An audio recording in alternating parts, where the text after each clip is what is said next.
पदवी घेजे ऐसे सुख वचनी आहे विश्वासे अनुभव पाही। प्रस्तुत प्राप्त प्रसंगी प्राप्त वेळी चिंतन रूपी सेवेकरिता घेतलेला अभंग महान भगवत भक्त वैराग्याचे मूर्तिमंत पुतळे देहूचे सुप्रसिद्ध साधू तथा पंचम वेद निर्माते म्हणून ज्यांना संबोधलं जातं।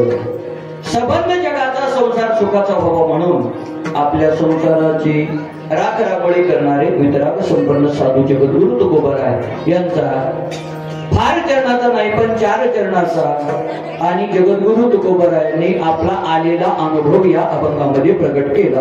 विठाला विठाला विठाला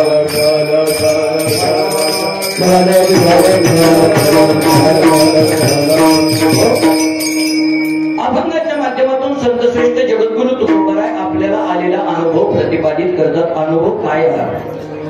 राम म्हणता रामाचे होईजे बाबा रे, आपण राम म्हटलं तर राम झाल्याशिवाय राहणार नाही आणि राम म्हणून नुसतं राम होणार नाही तर त्याच्या पदावर आपण विराजमान झाल्याशिवाय राहणार नाही। पण कधी राम म्हटलं तर राम म्हणता रामाचे होईजे पदी बैसोनी पदवी घेईजे। महाराजांना प्रश्न केला, महाराज नेमकं राम म्हणल्यावर होईल काय? महाराजांनी सांगितलं त्याच्यासारखं सुख दुसरीकडे कुठं नाही, ऐसे सुख वचनी आहे। आणि तुला जर विश्वास नसला तर अनुभव घेऊन पहा, विश्वासे अनुभव पाही। महाराजांना प्रश्न केला, महाराज राम सोडून दुसरं नाव घेतलं तर? महाराजांनी सांगितलं दुसरं नाव जर घेतलं त्याच्यासारखी आवड, त्याच्यासारखी रुची, त्याच्यासारखा आनंद दुसऱ्या नामात तुला भेटणार नाही। राम रसाची चवी, दुसरा रस तुला आवडणार नाही, पचणार नाही। आन रस रुचती केवी, दुसरा रस आवडणार नाही, पचणार नाही, म्हणून काय कर राम म्हण। बरं महाराज आता तुम्ही आम्हाला सांगितलेलं पटलं, आवडलं, रुचलं, पण सांगा ना नेमकं तुम्ही आम्हाला सांगता का तुम्हाला काही त्याचा अनुभव आला? महाराजांनी सांगितलं नुसता अनुभव नाही आला तर त्याचं मी गोडी असणारी चाकून पाहिली। चाकून काय? तुका म्हणे चाखोनी सांगे मज अनुभव आहे अंगे। मला अनुभव आला म्हणून तर तुम्हाला सांगतोय। काय सांगताय? राम म्हणता रामाची होईजे। अभंगाचा सरळ सरळ भावार्थ संपलेला आहे। झाला आपलं कीर्तन विठाला विठाला।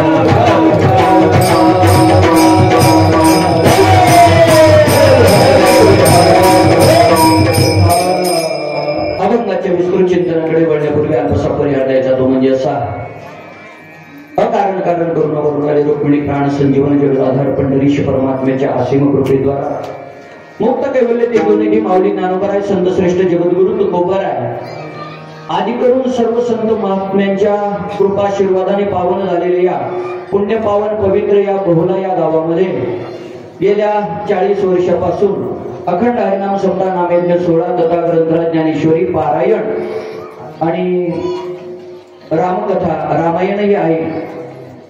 यामध्ये ज्यांचे आशीर्वाद आपल्या सप्ताहाला आहेत वैकुंठवासी हरिभक्त पारायण सद्गुरु ज्ञानेश्वर माऊली महाराज उत्तरेश्वर पिंपरीकर, वैकुंठवासी हरिभक्त पारायण रामकृष्ण महाराज वरपगावकर, तसेच वैकुंठवासी हरिभक्त पारायण सदाशिव महाराज कबीर या महात्म्यांच्या कृपाशीर्वादानं आपल्या या पुण्य पावन भूमीत पवित्र या बहुला गावामध्ये 40 वर्षापासून अखंड हरिनाम सप्ताह नामयज्ञ 16 पार पडतोय।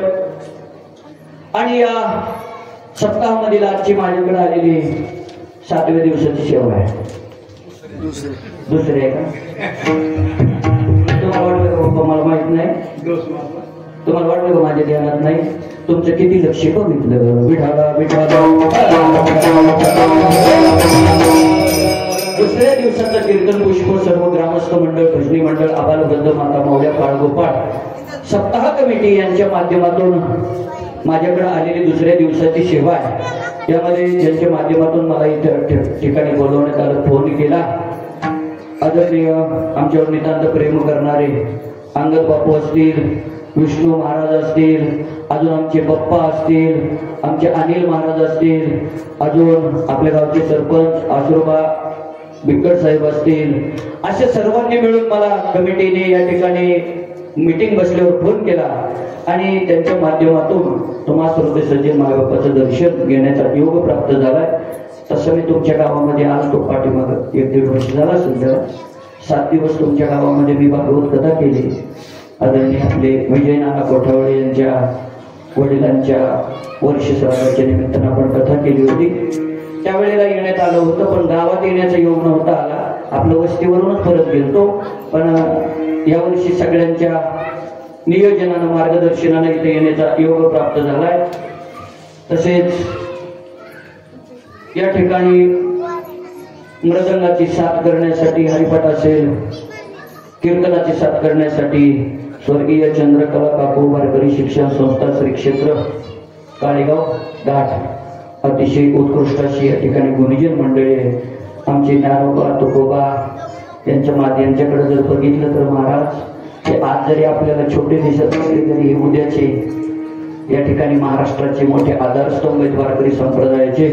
आणि ज्यांना घडवण्याचं काम या ठिकाणी करतायत हरिभक्त पारायण श्री गणेश महाराज मुंडे महाराजांनी कोटी कोटी धन्यवाद. तसेच उत्कृष्ट असे आमचे मृदंगाचार्य वा गुरुजींच्याच आशीर्वादाने वाजवण्याची सेवा त्यांना मिळाली. तुम्हालाही कोटी कोटी धन्यवाद.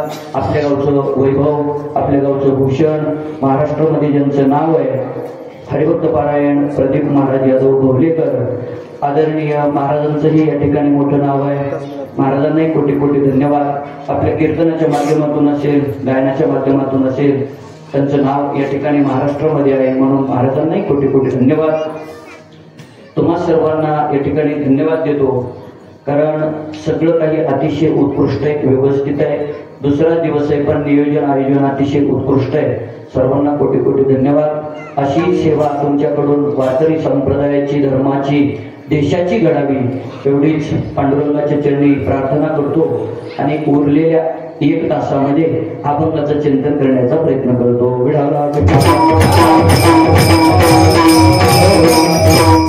आवाज बसलाय बरं का माझा, आवाज बसलाय, पण काय सिस्टीम आहे महाराज. योतेश्वर कला मंडप येवला येवता काय असतं बरं का. भरपूर मशनी असतात, काय भरपूर मशनी असतात, पण आवाज काय चार चोर असंच येतो. पण महाराजांची अतिशय उत्कृष्ट सिस्टीम आहे. महाराज तुम्हाला कोटी कोटी धन्यवाद. काय असतं डबाच्या डबा मसाला असतो महाराज, पण कधीच भाजी चांगली होत नाही का नाही. पण एवढं छोटेसे मिशनी आहेत, थोडंच नियोजन आहे, पण अतिशय उत्कृष्ट सेवा आहे त्यांची. महाराजांनी आमचं या ठिकाणी युट्यूब लावलंय. महाराजही आम्हाला कॅप्चर करायला लागले. तो काय काय बोलतोय महाराज. तुम्हालाही कोटी कोटी धन्यवाद. सगळ्यांच्या चरणी नतमस्तक होतो. बहुसंख्येने उपस्थित माझ्या माता माऊल्या यांचा जर विचार केला, माऊली ज्ञानोबरांची गोवी सांगतो आणि पुढे चालण्याचा प्रयत्न करतो. ज्यांनी सुरुवातीला थोडाशी चाल राहिली आमच्या हरिभक्त पारायण गणेश बाप्पा का भारत बाप्पा गोमजीकर, अतिशय उत्कृष्ट ज्यांचा आवाज आहे. आणि आमचे आदरणीय हरिभक्त पारायण आरसूळ महाराज गोमजीकर महाराजांची आमची जुनी ओळख आहे. तुम्हालाही कोटी कोटी धन्यवाद. आदरणीय शिवदास काका पिंगळे पाथर्डी, तुम्हालाही कोटी कोटी धन्यवाद. सर्वांच्या चरणी नतमस्तक होतो. निवृत्ती बाबा तुम्हालाही कोटी कोटी धन्यवाद. काय असतं विनेकरी बाबा असतील आमचे, बघा कोणाकोणाचं नाव राहून जातं ते, पण बाप्पाचं घेतलं ना मग हार्मोनियमची उत्कृष्ट साथ करण्यासाठी आमचे बाप्पा. पण बाप्पाला जरा काहीतरी टेन्शन नाही वाटतं. जरा शहरात आल्यापासून तसं टेन्शन मध्ये वाटतंय. जाऊ दे, काळजी करायची नाही बाप्पा, काय जाऊ दे, टेन्शन कशाचंच घ्यायचं नाही. येताना काही आणलं नाही, जाताना काही न्यायचं, आणि मधलं गबाळ आपलं कोणाचं टेन्शन घेता.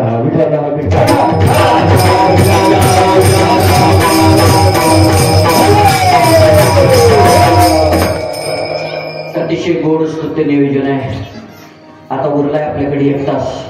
1 तासामध्ये मी तुम्हाला गोड चिंतन देणार आहे. फक्त एक करा, सर्वांगाचं दान करून कीर्तन श्रवण करा. या ठिकाणी माता माऊलीचा विचार केला तर माऊली ज्ञानोबरायची गोवी सांगतो आणि पुढे चालतो. सभा समस्त साधू संतांची, महामुनी विरक्तांची, पंडित पाठक ज्ञानी अंशी या सगळाशी विनवणी लागून या पाया विनवितो तुम्हाला करे टाळी बोला मुखी नाम विठ्ठल विठ्ठल म्हणा वेळोवेळा हा सुख सोहळा स्वर्गी नाही आनंद रे आजी आनंद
देशामध्ये तुम्हा आम्हाला नरदेह प्राप्त झाला सगळं काही पुन्हा पुन्हा मिळेल पण मनुष्य जन्म पुन्हा मिळणार नाही दुर्लभ मानसो देहो जय नाम क्षण भंगुर मनुष्य देह मिळणं दुर्लभ आहे त्याच्या पुढे जाऊन सांगू सुभाषितकार गोड वर्णन करतात बघा काय काय पुन्हा मिळेल पुनर्वित्तम पुनर्मित्रम पुनर्भार्या पुनर्मही येतच सर्व पुनर्लभ्यम न शरीर पुन्हा पुन्हा काय काय मिळेल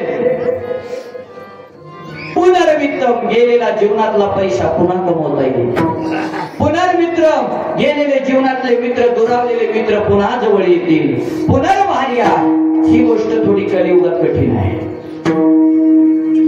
सगळं मिळेल पण पत्नी डबल मिळणार नाही त्याचं कारण आहे थोडं जरा गावगाव 50-50 पोरं रिकामी येतात आणि सगळ्या गोष्टीला जबाबदार आपणच आहे प्रत्येक गोष्टीला जबाबदार आपणच आहे कसं आपण शेतकरी आहे आपण जर एक भेंडीचा बी रानामध्ये डोबला एक भेंडीचा बी रानामध्ये डोबला त्याला 1 महिन्यात भेंडी कशी येईल एवढाच विचार करतो पण त्याच्यासाठी रसायन काय काय वापरतो याचा कधी विचार केलेला नाही म्हणून आज बीपी शुगर अटॅक गुडघेदुखी सगळ्या रोगाला आमंत्रण त्या ठिकाणी आपण देतोय का रसायन वापरतोय आणि म्हणून गेलेली जीवनातली पत्नी सुद्धा पुन्हा मिळेल पुनर्भार्या एखाद्याची स्वर्गवासी झाली अर्ध्यावर तरी त्याला दुसरी मिळेल पुनर्मही गेलेली जीवनातली जमीन पुन्हा कमवता येईल येतच सर्व पुनर्लभ्य सगळं मिळेल पण न शरीर पुन्हा पुन्हा सगळं मिळेल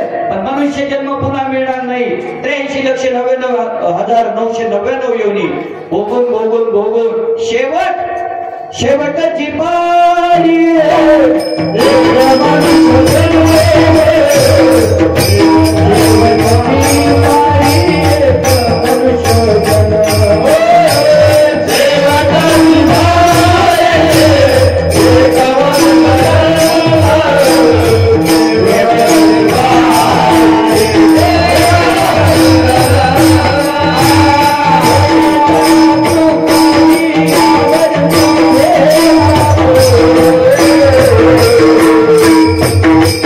Hallelujah.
बहुतेक मदन वादक होणार तुम्ही, कारण गोड आहे हात, अतिशय वाजवणं चांगलं आहे.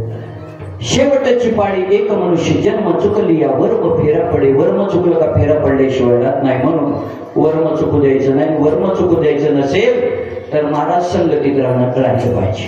ऐका, प्रपंच असू द्या का परमार्थ असू द्या, प्रपंचाचा जर विचार केला, ज्याला संसार चांगला करायचा आहे त्याची परिस्थिती चांगली असावी. ऐका बरं, ज्याला संसार चांगला करायचा आहे त्याची परिस्थिती चांगली असावी, आणि ज्याला परमार्थ चांगला करायचा आहे त्याची मनस्थिती चांगली असावी. विठाला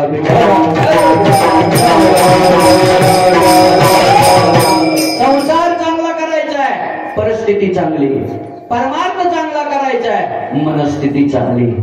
ऐका, ज्याच्या प्रपंचामध्ये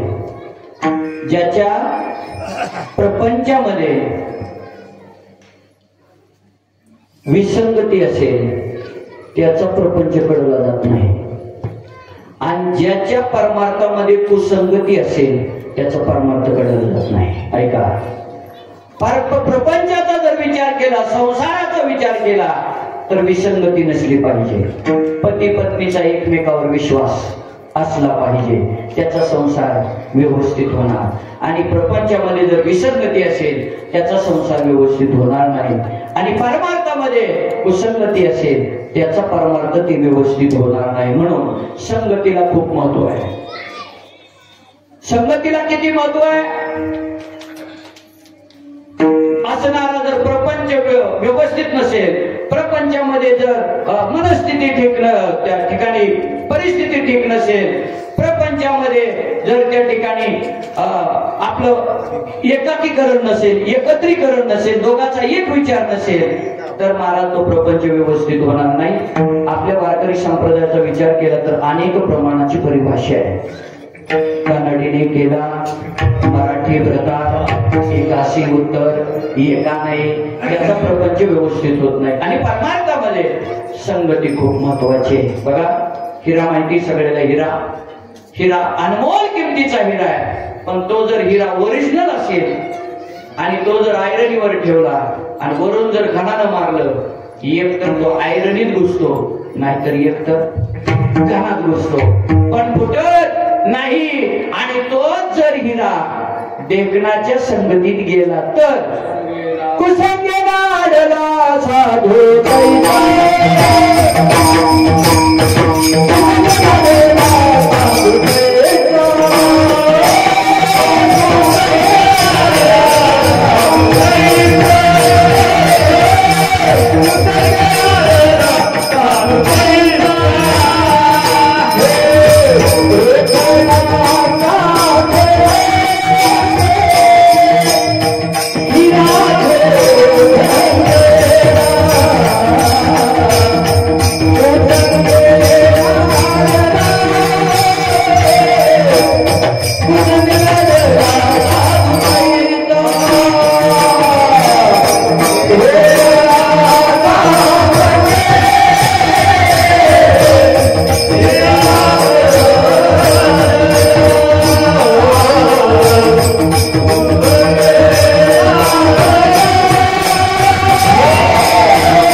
संताची संगती मनोमार्ग गती आकळवा श्रीपती येणे पंथे.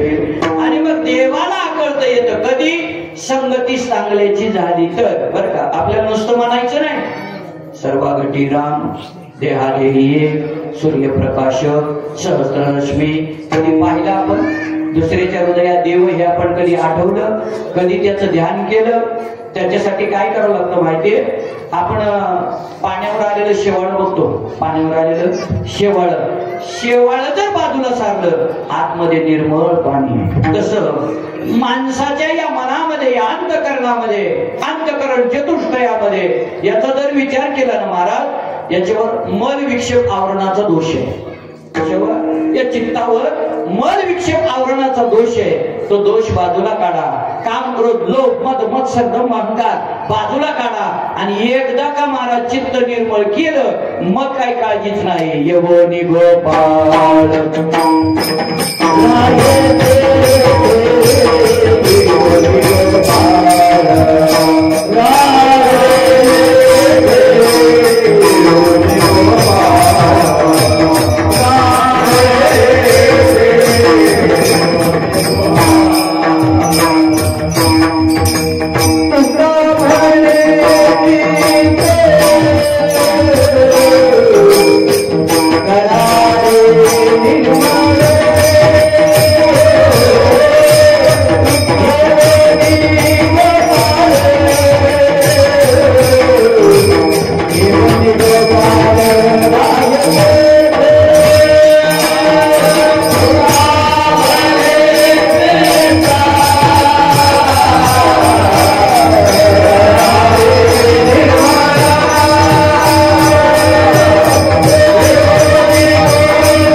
भगवान परमात्मा चित्तामध्ये वास करतो. ऐका, एकदा का त्याने आपल्या चित्तात वास केला, एकदा का वास चित्तामध्ये केला, अहो सर्व गती राम सोडा. देव सगळीकडे हे आपल्याला अनुभूती येते. त्याच्या पुढे जाऊन सांगू का देव, अहो तुम्हाला तृणामध्ये पाषाणामध्ये सगळीकडे काय दिसत? देव दिसेल. हरी दिसे जली आत्मा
शुद्ध भाव झाल्यावर.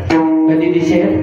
भाव शुद्ध झाल्यावर. ऐका, भाव शुद्ध जर करायचं असेल तर नामस्मरणच करावं लागेल. आणि नामस्मरण करायचं असेल तर नामावर विश्वास लागेल. आणि नामावर एकदा विश्वास ठेवला की भाव शुद्ध झाला. आणि तो भाव कुठं कुठं शुद्ध झाला? अहो सगळ्या ठिकाणी पुन्हा शुद्ध झाला. का? हरी दिसे जनी बनी. आणि एकदा हरी तुमच्यात माझ्यात सगळ्यात दिसला की सगळ्याचा भाव शुद्ध झाला. सर्वागती राम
क्रिया नेम धर्म सर्वाघटी राम भाव शुद्ध.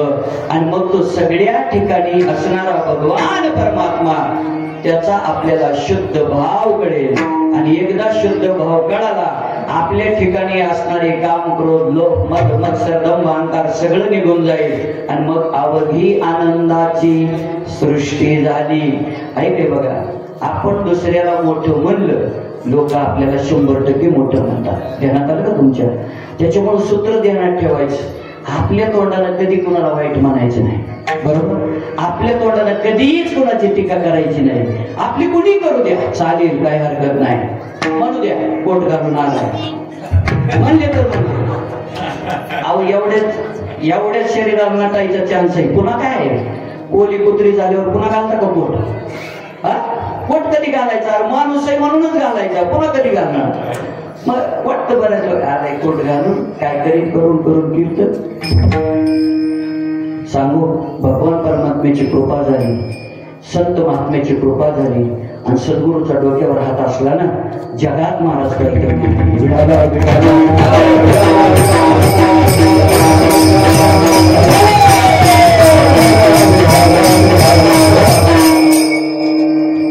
मायानं तुम्ही जरा बाजू घ्यायचं बरं का, ध्यान देऊन कीर्तन आहे का, काय होते बरं का, समजत आहे, लक्षात येते तुमचं बोललेलं, कळतंय ना, शब्द कळतात का?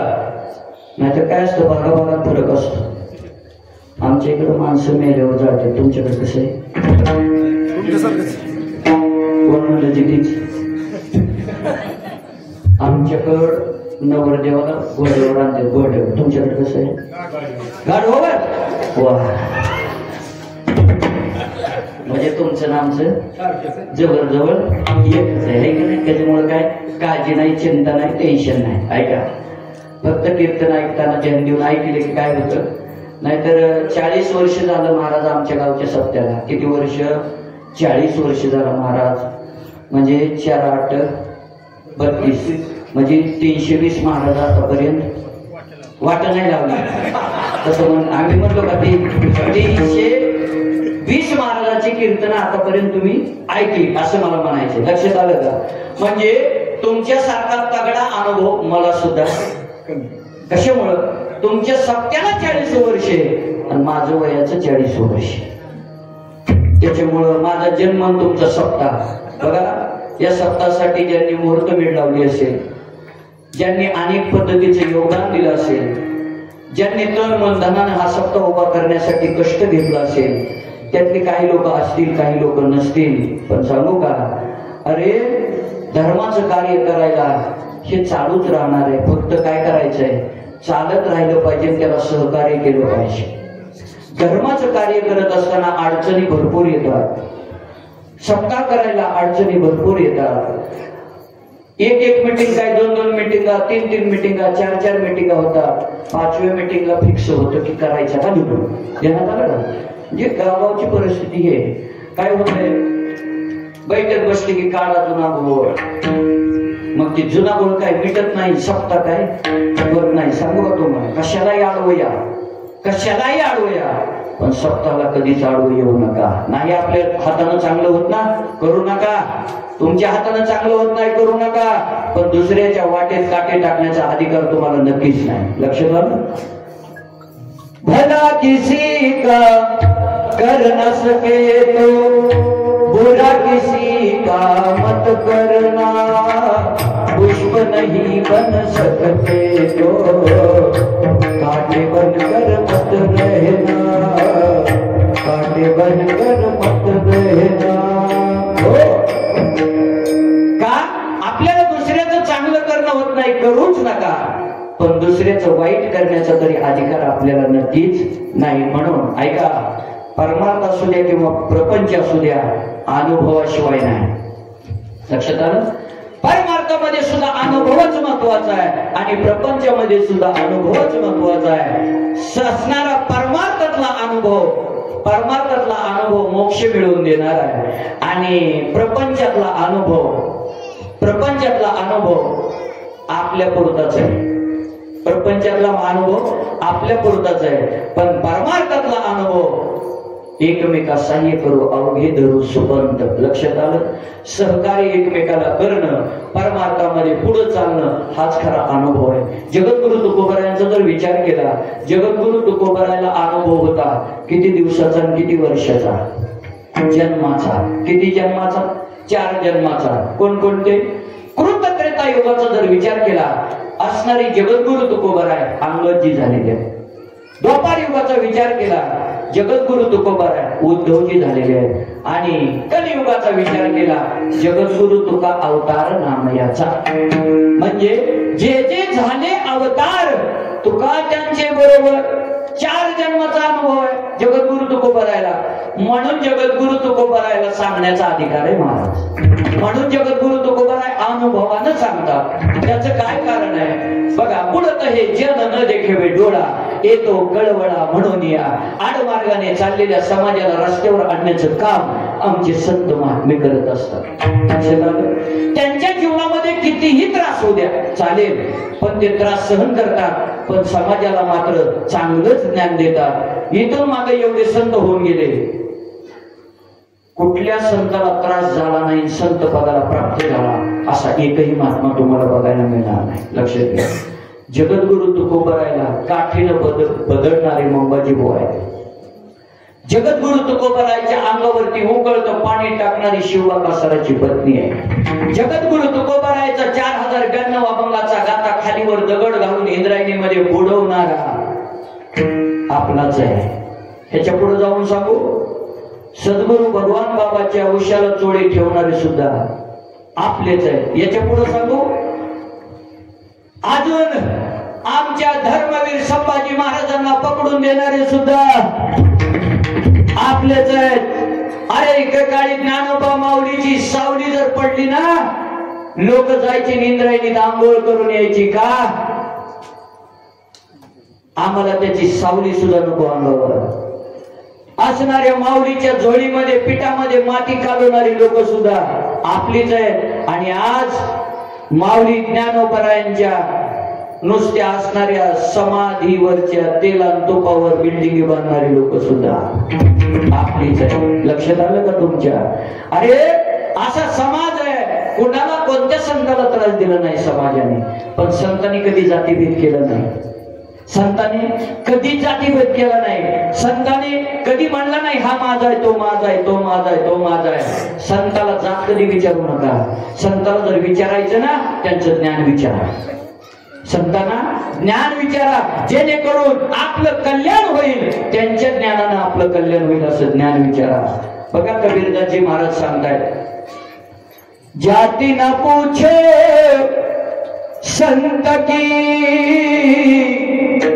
पूछ लीजिए ज्ञान मोल न कर तलवार का पड़ी रहेगी म्यान कबीरा पड़ी रहेगी म्यान. श्री राम जय राम जय जय राम. श्री राम जय राम जय राम. श्री राम जय राम जय राम. श्री राम जय राम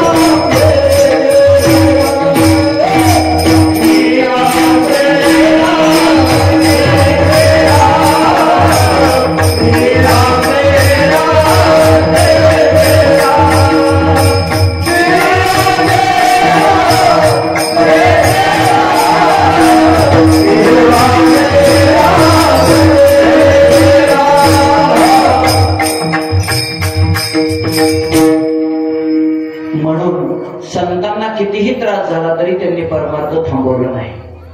जगद्गुरु तुकोबारायला इतका त्रास दिला पण जगद्गुरु तुकोबारायांनी कधीच नामस्मरण थांबवलं नाही. जगद्गुरु तुकोबारायांच्या जीवनामध्ये अनेक संकट आली. किती संकट आली? पत्नी अन्नान्न करून मेली. स्वतःचा मुलगा अन्नान्न करून मेला. तरुण भाऊ घर सोडून गेला. पण जगद्गुरु तुकोबारायांनी नामस्मरण थांबवलं नाही. याच्या पुढे जाऊन सांगू ज्यानं गाथा बुडवला त्यानं तर महाराज विडाच उचलला होता त्यांना नावं ठेवण्याचा. सांगू तुम्हाला त्यानं नावं ठेवली पण त्यालाच म्हणावं लागलं एक दिवस धन्य तुकोबा समर्थ जेने केला हा पुरुषार्थ. एक दिवस म्हणावं लागलं. त्याच्या पुढे जाऊन सांगू ज्याने धन्य तुकोबा समर्थ म्हणला त्यानंच माझ्या जगद्गुरु तुकोबारायांची आरती लिहिली. काय लिहिली? आरती लिहिली. आता आरती लिहायला त्यावेळेस काही वही पेन नव्हता. आरती लिहायला काय होतं बाबा? आरती लिहायला काय होतं? आरती लिहायला त्या काळी काय होतं? वा असं पाहिजे ऐकणं. बोरू काय होतं? बोरू किंवा त्याला टाक म्हणलं जातं हे की नाही. आणि त्या एका हातामध्ये दौत होती. दौतीमध्ये शाई होती. शाईमध्ये टाक बुडवायचा. टाक बुडवला त्या टाकने महाराज जगद्गुरु तुकोबाराच्या आरतीचं चरण लिहायचं. बरोबर 2 चरण लिहून झाली. किती? 2. शेवटचं चरण लिहायला योगाने दौतीतली शाई संपली. शाई संपली म्हणून त्यानं चरण लिहायचं ठेवलं नाही बापू. त्यानं काय केलं? तो टाक होता स्वतःच्या उजव्या मांडीला टोचवला. इतका टोचवला त्याच्यातून रक्त काढलं आणि निघलेल्या रक्ताने शेवटचं चरण पूर्ण केलं. तो गीता तुलने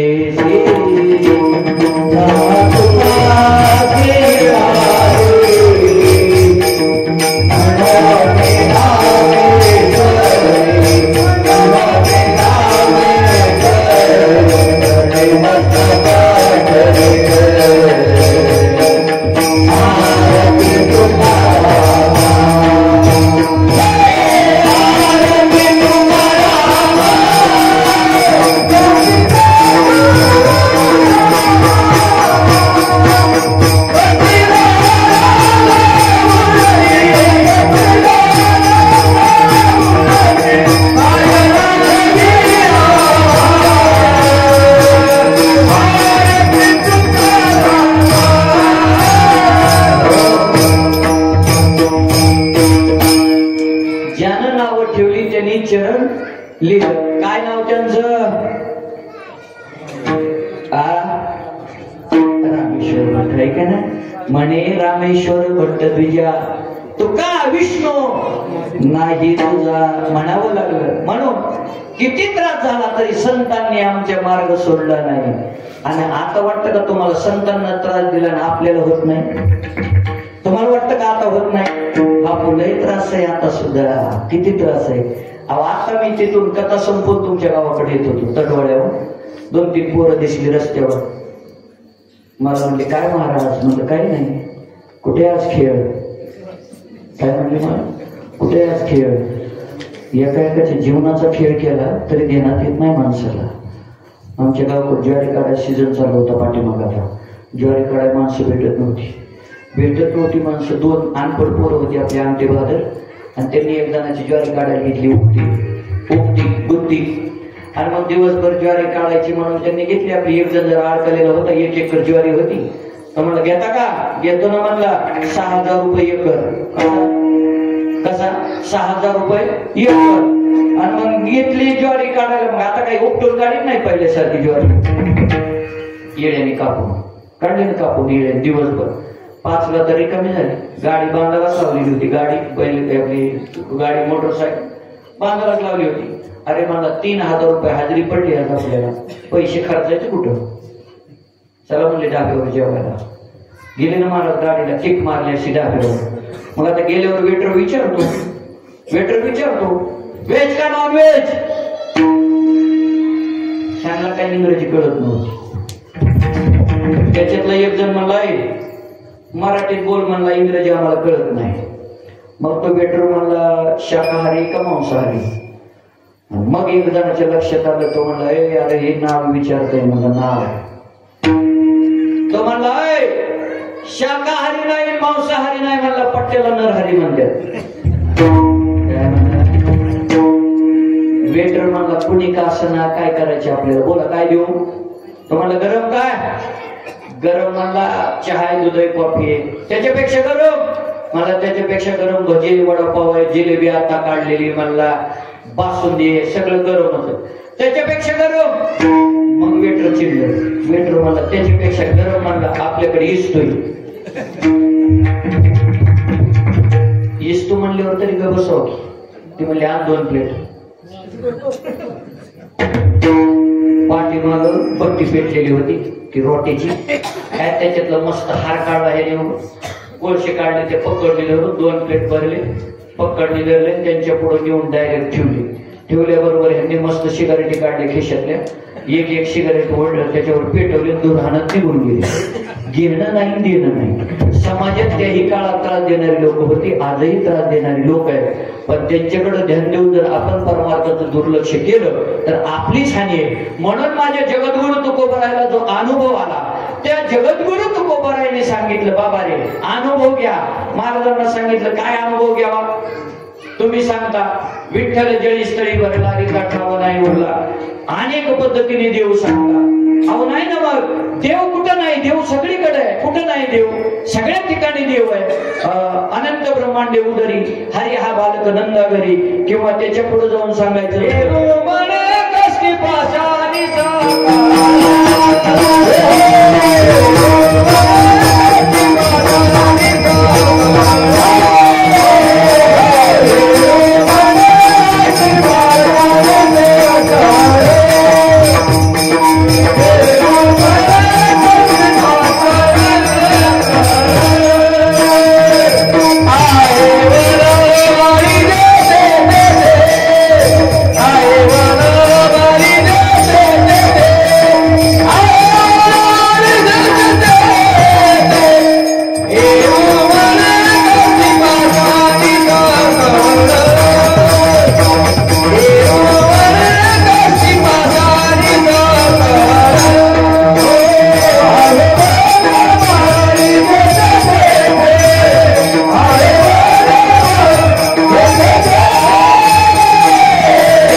पाशाणी सकळ आहे वनमाळी जेथे तेथे. माझं काय झालंय बरं का विष्णू महाराज, माझं काय झालंय, देवापुढे नैवेद्य पण खाता येई नाही. माझ्या जवळ पण घेता येणार बापू. आणि तुम्ही माझ्या लांब बसलात. रात्री एक बाबा बसले होते माझ्या पुढं. रात्री एक माझ्या पुढं महाराज बसले होते. 85 वर्ष वयाचे आजोबा फेटवायला पुढे बसले. रात्री गुल द्यायला बरं का महाराज. रात्री गुल द्यायला महाराज माझ्या पुढे बसले. अख्खं कीर्तन झालं पण माझा गुळाचा मेळ लागला नाही. तुम्ही म्हणाल कसं काय? तुमच्या ह्याला इथं झाकण नाही. तुमच्या ह्याला माईकला ह्याला झाकण नाही. ह्याला इथं म्हणजे हे हॅस्टिकचं झाकण असतं इथं लागलं. त्या रात्रीच्या स्टँडला झाकण नव्हतं. रात्रीच्या झाकणाला स्टँडला झाकण नव्हतं. अख्खं कीर्तन झालं पण गुळाचा मेळ लागला नाही. मी आपलं गडबडीत कीर्तन सुटलं, पटकीने निघालो मंडपाच्या बाहेर. बाबाने हाक मारली, महाराज थांबा. म्हणलं गाव. म्हणजे बरं झालं कीर्तन, पण 1 किलो गुळ खाल्ला मला. मी म्हणलं बाबा माझा गुळाचा मेळच नाही. म्हणले वयाच्या 5व्या वर्षापासून माऊली ज्ञानोबराची वारी करतो, आळंदी पंढरपूर. आणि हाडाचा वारकरी. माझ्या हातानं गुळ ठेवला नाही म्हणतो का? म्हणलं बाबा खरंच गुळ भेटला नाही. कुठे गेला? म्हणलं तुमच्या माईकच्या दांडक्यात गेला. त्यानं दांडकं पालत केलं. बापू हा गुळ त्याच्यात मिळाला. म्हणजे असून फळांवर नसून विठाला विठाला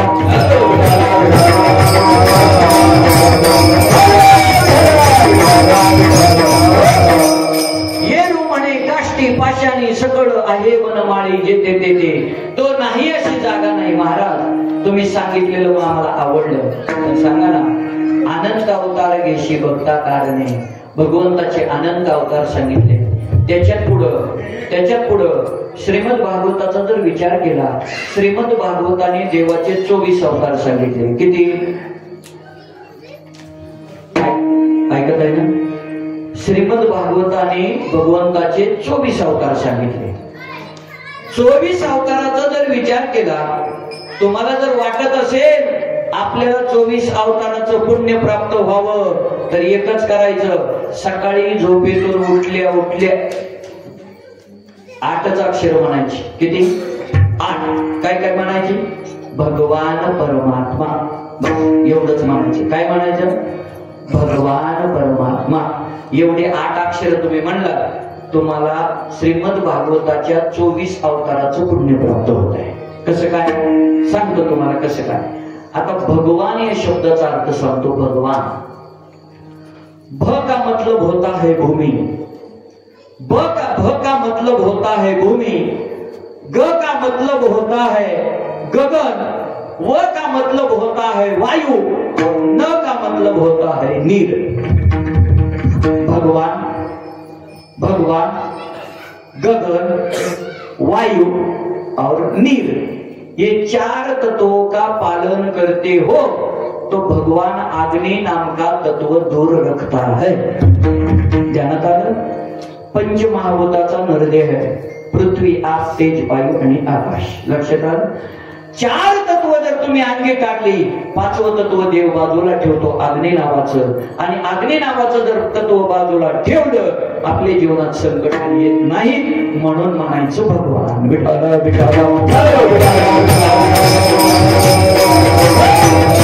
आता परमात्मा, परमात्मा शब्दाचा अर्थ तुम्हाला सांगतो. मराठी इंग्रजी अंकगणिताचा वापर करायचा आहे. कशाचा? मराठी इंग्रजी अंकगणिताचा. आता प काय होतो? प काय वाटतो आपल्याला? प काय वाटतो? 5. र काय वाटतो? र 2. वा, र 2. पुन्हा म 4. पुन्हा तो काना बाजूला ठेवा थोड्या वेळ. अर्धा त काय वाटतो? अर्धा त, अर्धा त,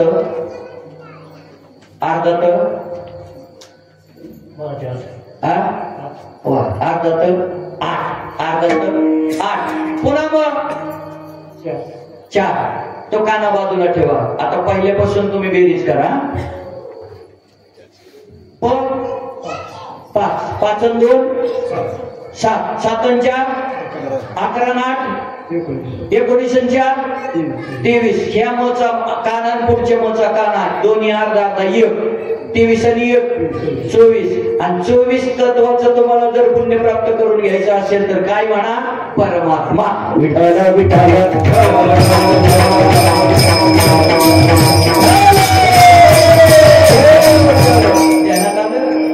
24 अवताराचं पुण्य प्राप्त करून घ्यायचं असेल तर एवढंच उठल्यावर म्हणायचं भगवान परमात्मा. आलं लक्षात. आता हा झालं भागवताचं 24 अवताराचं वर्णन. वारकरी संप्रदायाचा जर विचार केला तर वारकरी संप्रदायामध्ये भगवंताचे 10 अवतार सांगितले. किती? 10. मत्स्य, कच्छ, वराह, नरसिंह, वामन, परशुराम, राम, कृष्ण, बौद्ध, कलंगी. आलं लक्षात. हे किती? 10 अवतार. त्याच्यातले मुख्य 2 अवतार आहेत. पूर्ण अवतार 2 आहेत. कोणकोणते? पूर्ण अवतार रामकृष्ण. काय पूर्ण अवतार कोणकोणते सांगितले? राम आणि कृष्ण. आता कृष्ण म्हणजे काय? कृष्ण म्हणजे काय? कृष्ण का मतलब क्या होता है? Krishna is time pass. बरोबर. कृष्ण म्हणजे काय? आता कृष्ण सांगतो. कृष्ण. बरोबर. कृष्ण. आता कृष्णाचं तुम्हाला उत्तर सांगतो, कृष्णाचा अर्थ सांगतो. क्रो का मतलब होता है मां की कोख से मुक्ति, श का मतलब होता है संसार की शोक से मुक्ति, और न का मतलब होता है यमराज के नरक से मुक्ति. ध्यानात राहिलं. क्रो का मतलब मां की गोद से, मां की कोख से मुक्ती. म्हणजे आपण आईच्या उदरामध्ये असताना 11 वेळा प्रार्थना केल्या भगवंताला, देवा बाहेर काढ, देवा बाहेर काढ, एक वेळ करी या दुःखात वेग. लक्षात आलं. म्हणजे मां की कोख से मुक्ती. श का मतलब होता है संसार की शोक से मुक्ती. या संसारामध्ये जे काही शोक आहे त्याच्यापासून आपली मुक्ती. आणि न का मतलब होता है यमराज के नरक से मुक्ती. गेल्यानंतर यमराजापासून होणारा त्रास या जर कमी करायचा असेल तर कृष्ण म्हणा. आता राम, राम म्हणजे काय? राम म्हटलं की जीवाला आराम मिळतो. राम म्हटलं की जीवाला आराम मिळतो. आणि ज्याला आराम प्राप्त करून घ्यायचा त्याने राम म्हटलं पाहिजे. बरोबर. आता बघा, राम म्हटलं कळत न कळत झालेलं पाप. राम म्हटलं आतलं पाप बाहेर येतं. आणि मग तुम्ही म्हणाल बाहेरचं पाप लगेच आत येईल, अजिबात येत नाही. मग म्हणलं की दरवाजा बंद होतो. लक्षात आलं? आतलं पाप बाहेर गेलं, रा म्हणून पाप बाहेर काढायचं, आणि मग म्हणलं की बंद झालं. कुणीही या ठिकाणी तोंड उघड ठेवून म म्हणून दाखवा म्हणता येणार.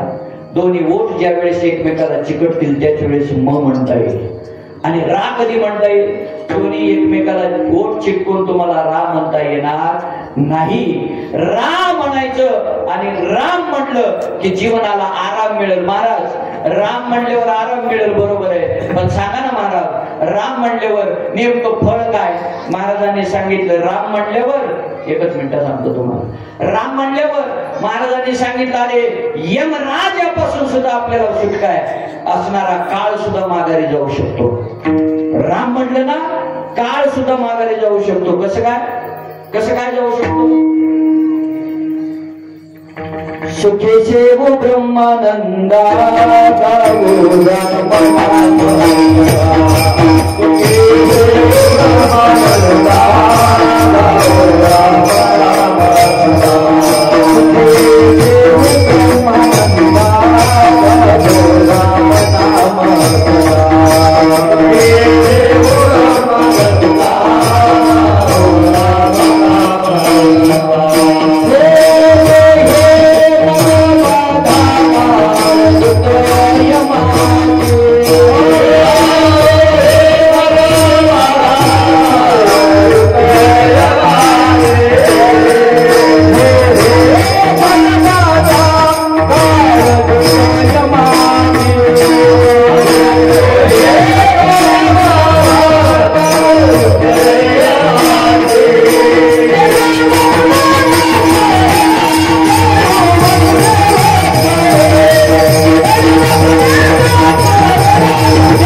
सुखे सेवो ब्रह्मानंदा गावो रामानंदा, सुखे सेवो ब्रह्मानंदा गावो रामानंदा,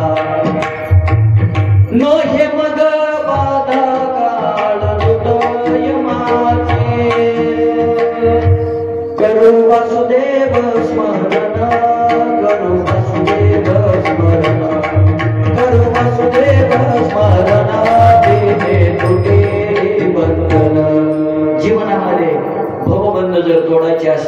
राम म्हणा महाराज, म्हणू आम्ही राम. सांगा ना महाराज, राम म्हणू आम्ही, पण कोणी म्हणायचं? लहानाने म्हणायचं का मोठ्याने म्हणायचं? राम म्हणू आम्ही, श्रीमंतानं म्हणायचं का गरिबानं म्हणायचं? राम म्हणू आम्ही, स्त्रियानं म्हणायचं का पुरुषांनी म्हणायचं? महाराजांनी सांगितलं सकळाशी येते आहे अधिकार, कलियुगी बुद्धार हरीच्या नामे. आणि मग ते जर राम तुम्ही म्हणलात, राम पदावर विराजमान अभंगाचं पहिलं चरण, राम म्हणता रामची होई रे,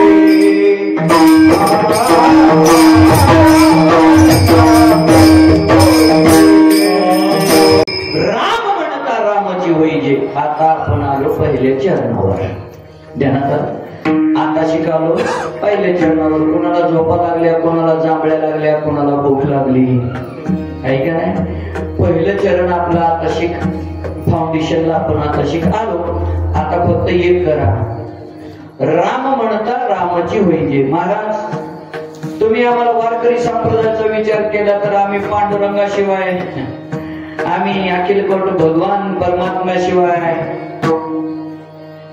जगद्गुरु तुकोबरायांनी सांगितलं बाबा रे, जगातील सगळ्या आई बहिणी आपल्या, जगातील सगळ्या स्त्रियाचा जर विचार केला तर सगळ्या आपल्या माते समान आहेत, आपली पत्नी सोडून. लक्षात आलं? जगातल्या सगळ्या स्त्रिया आपली पत्नी सोडून आई समान आहेत, पण सेवा तिचीच केली जाते जी आपली स्वतःची आई आहे. लक्षात आलं? तसं आम्ही जरी तुम्हाला अनंत अवतार सांगितले, आम्ही जरी तुम्हाला भगवंताचे 24 अवतार सांगितले, आम्ही जरी तुम्हाला वारकरी संप्रदायाच्या नियमानं 10 अवतार सांगितले तरी नाव घेताना मात्र आम्ही त्यांचंच घेतो. विठोबा रघुमाई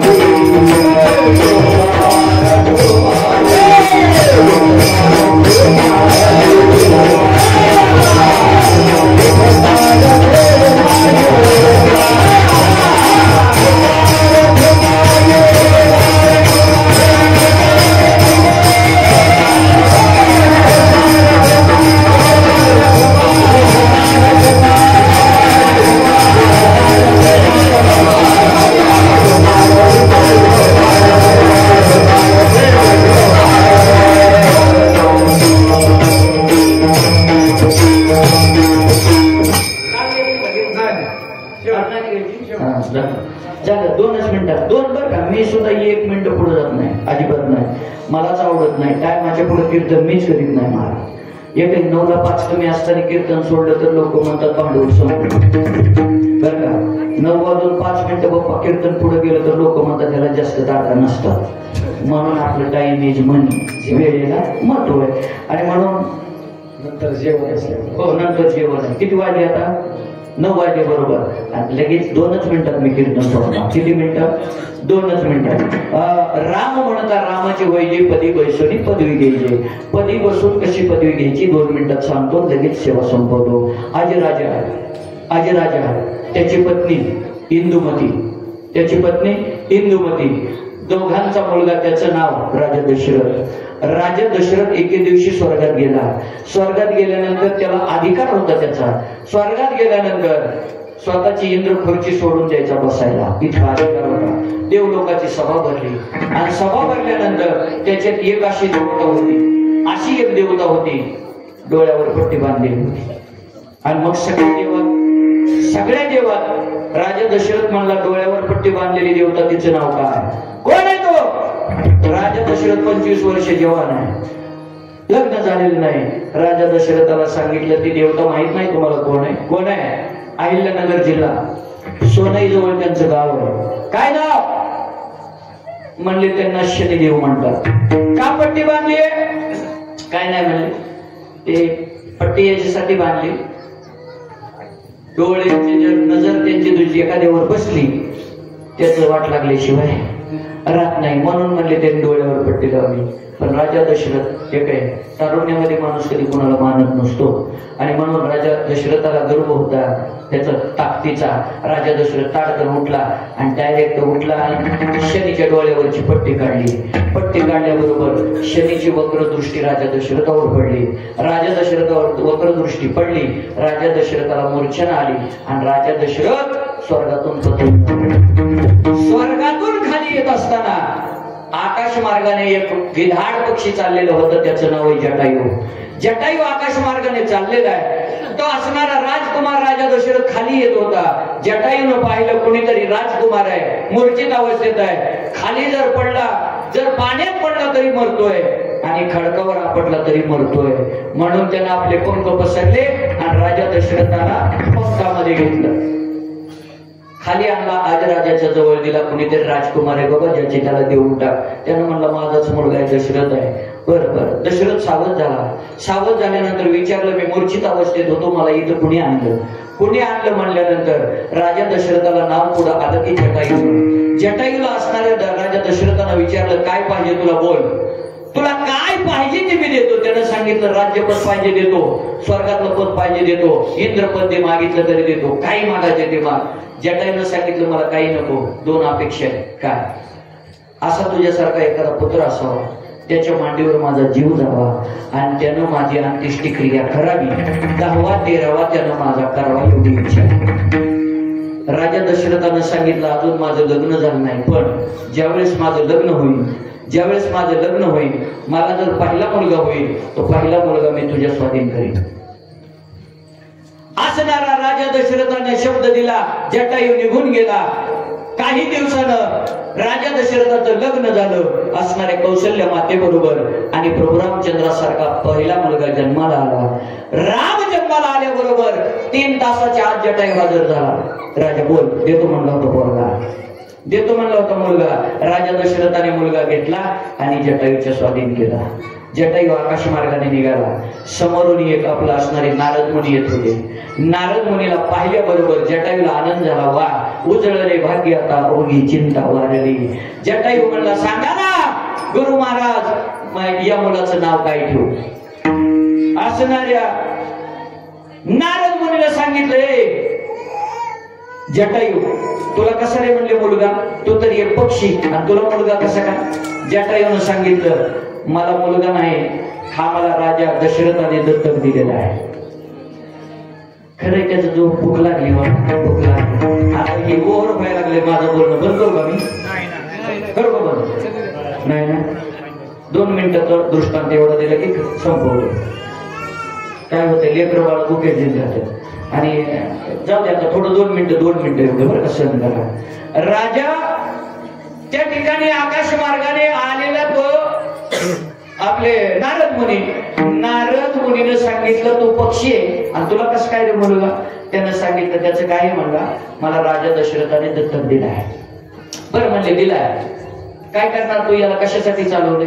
काय नाही 2-3 इच्छा आहेत. काय याच्यासारखा एखादा मुलगा असावा त्याच्या मांडीवर माझा मृत्यू व्हावा त्याच्या हातानं माझी अंत्येष्टिक्रिया करावी आणि 10वा 13वा त्यानं माझा करावा एवढी इच्छा आहे. जटायूला सांगितलं नारद मुनीने एवढीच इच्छा आहे. म्हणले हो तुझ्या सगळ्या इच्छा पूर्ण केल्या जातील माझा शब्द. पण तू काय कर तुझ्याकडून काय त्याचा सांभाळ होणार नाही. ते मुलाचं वाटोळ होईल. तू काय कर आपली तुझी ठेव म्हणून ने आणि परत राजा दशरथाला दे. संताची पायी हा माझा विश्वास सर्व भावेदास झालो त्यांचा. जटायू परत आला. राजा दशरथाला मुलगा दिला. पुढे काही दिवसांनी जी पावलं सिंहासनावर पडणार होती तीच पावलं अरण्याच्या दिशेने पडली. असणारे प्रभू रामचंद्र वनात गेले. वनात गेल्यानंतर पंचवटीतून रावणानं सीतेला उचललं. उचलल्यानंतर आकाश मार्गाने जात होता रावण. जटायू तिथं आडवा आला. जटायूनं असणाऱ्या रावणाबरोबर युद्ध केलं. रावण खाली घेतला. तुझं मरण कशात आहे. रावणाने खोटं सांगितलं माझं डाव्या पायाच्या अंगठ्यात आहे. जटायूला विचारलं तुझं कशात आहे. जटायूनं खरं सांगितलं माझं पंखात आहे. जटायूनं झडप मारली त्याच्या अंगठ्यावर. असणारे दोन्ही पंख राजा रावणानं धरले उपटले. जटायू रक्ताच्या थारोळ्यात पडला. जटायू आता शेवटचे क्षण आहेत. शेवटची घटिका मोजतोय. राम सीतेच्या शोधात पाठीमागून येत होते. रामाने लक्ष्मण आल्यानंतर जटायूला पाहिल्याबरोबर वाईट वाटलं. जटायूला उचललं आणि हातावर घेतलं मांडीवर घेतलं. वरून अंगावरून हात फिरवला. काका तुम्हाला मी मरू देणार नाही.